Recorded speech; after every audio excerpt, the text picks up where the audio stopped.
જંત્રીમાં ભાવ વધારો થતા બિલ્ડરોએ કરી પીછેહટ। જી હા દર્શક મિત્રો, સરકાર દ્વારા સૂચિત જંત્રીનો ભાવ વધારો હવે રીડેવલપમેન્ટ પ્રોજેક્ટ પર ભારે પડી રહ્યો હોય તેમ લાગી રહ્યું છે। વડોદરાના પ્રતાપનગર સર્કલ હજીરા સામે આવેલા 40 વર્ષ જૂના લકી અપાર્ટમેન્ટનું રીડેવલપમેન્ટ કાર્ય હાથ ધરવામાં આવ્યું હતું। રીડેવલપમેન્ટ માટે નિર્ણય સુધી પહોંચતા રહીશો અને બિલ્ડરોને 3 વર્ષ લાગ્યા હતા।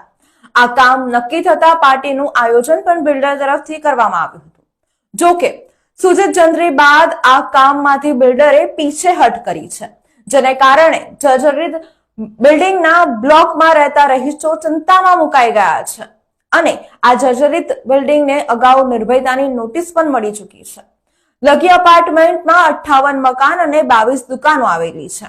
જંત્રીમાં ભાવ વધારો થતા જે રીડેવલપમેન્ટનો ખર્ચ છે જેમાં 4 ગણો વધારો થઈ જશે, જેના કારણે બિલ્ડરે પીછેહટ કરી છે।